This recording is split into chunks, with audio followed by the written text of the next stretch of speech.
This is a gameplay video on the mid-range deck that was done yesterday, right? Hana Diomedes list. I don't actually remember if this is pure copy of their list, which I did play quite a few games on, and I really love the list. But I'm trying to fit Blast because I just personally I'm a huge fan of Blast, but they gave very good reasoning why they are not playing Blast.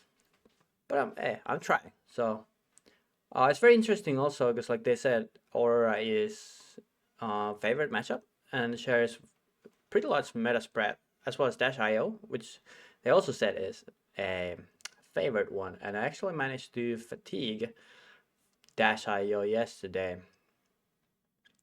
But yeah, with this hand, playing it a little different than normally would. Saving the gun in a flash and arsenaling it. Now we get to arsenal the sync and prolong the game. Finally, I get to play a hero that is 40 life. I have not played a hero that has 40 life. That's cool.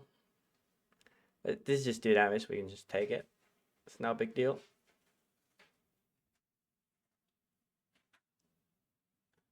Now, what's up with all the...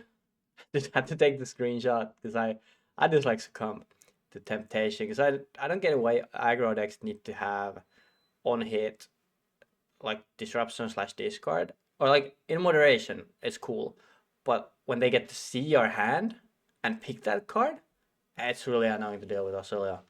I'll tell you that much. But yeah, D-Rex very good into that. We do efficient blocking here and have a very nice 2-card 7. 2-card 10, I guess, if you factor in Brilliance drawing card for the next turn. And Blink is probably the most perfect draw you can get here, right? They block Bosch in hopes that we cycle, but no.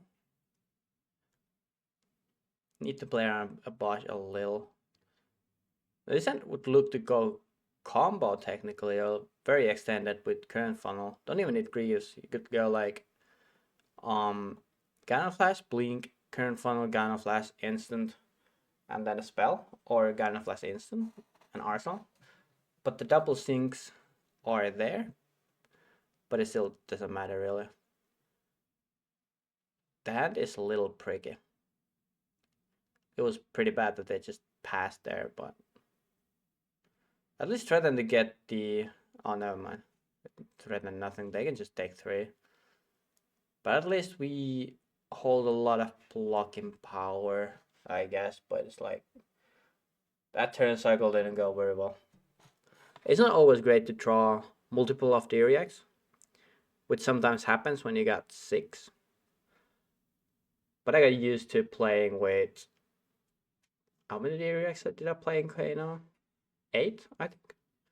Yeah, so it's like you still prolong the game, so it's fine. It's not that big of a deal.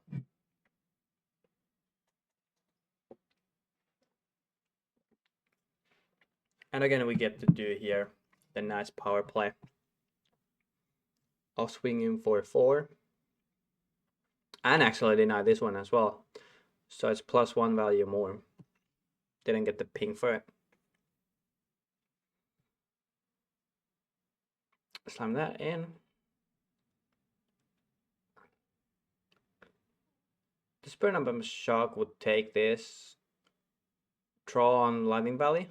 I'm debating here to actually use the Null and Shock because they melded both, so we can actually use it. If they only did Burnout, which they most of the time at least should, but maybe like this small card hand is something that you do meld it.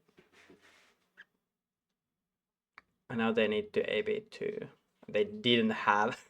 That is like the highest value null shock in the history of null shocks. That is crazy. And they swing with Surge. Fate force into opt the Brilliance draw for Spindle. If Spindle was a 0-cost spell, this would be really good with Tunic counter, but it wasn't. It's turn 5, I'm 38 life. That's nice draw. That's very nice. Get to C4. So now I'm seeing they have 4 cards, so I'm crafting the combo here a little bit. If we do go combo, right? Just take a little bit of damage. They IP 1, which is not that great for them, right? So I'm debating if I use the Greaves, but no, we can just pitch the lightning and do. You know what? I really fucking love the aesthetics of this all blue and white. It's my favorite color combination. We do really good turn here without Greaves as well, so there's no need to use those. I'd probably draw in the end of the gun, so it's fine doing all this. Not a fan of necessarily arsenaling Spindle or any costing cards. I guess this deck does define arsenaling Athletic, and this does use Athletic very well, and I love it. Athletic is one of my favorite cards, I have to say. Here I'm taking the 1 because I do want to ping for the go again from the embodiment token.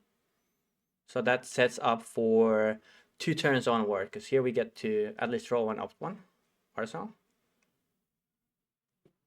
Null Shock we could keep, but I do want to look for a combo, even though they are at 9. And I don't think I'm suspect to die, because I have essential 22 life. So let's just grab the good card here, arsenal that. I don't think I'll, at least for a foreseeable future, when the meta is this fast, go under 3 Sigil of Solaces. They're just absolutely bonkers card. But matchups where you do not need the life per se, that's not like something that is the best. But yeah, again, don't need to use Greaves, because we are about to start asking a lot of cards from them.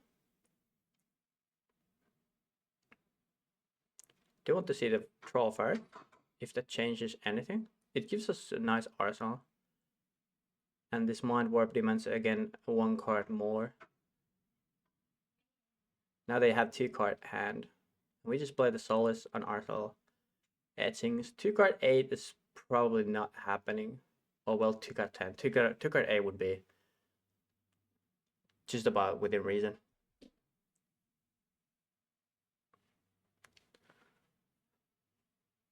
So there we go. Block the arms, just in case they use a bounce and swing again, so I don't need to block the next one.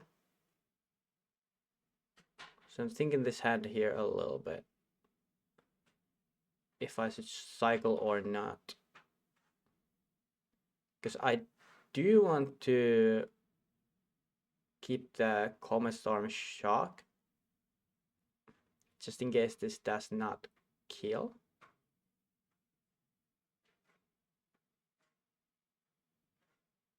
We go for a draw, guaranteed draw.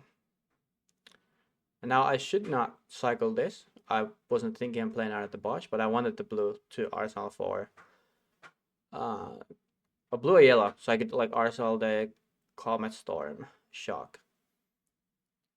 But they had just all reds, which was unlucky. They drew 2 hands where it was like all reds, and they got heavily punished for it. So I guess it's like RNG. But yeah. This would need to have 2 cards in their carapace. So now we're doing just this for a whole lot. Yep, all good. And now I can go off with Greaves pitching them magnetism, and they can't block this. Using Greaves when the opponent is at 1 is pretty brutal. But it's like what they're gonna do here.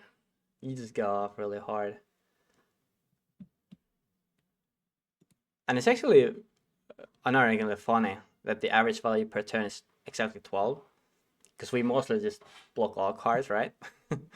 But yeah, look at this value. 7 and 9 and 6 were those were the breaks.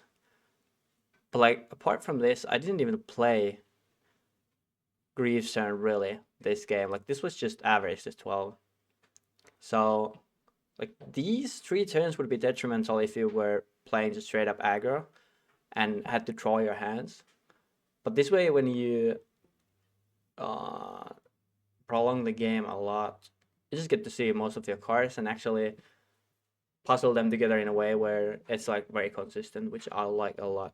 I'm really in love with this list, I gotta say. And I do have quite a few gameplay videos actually recording the desk. So have a nice day.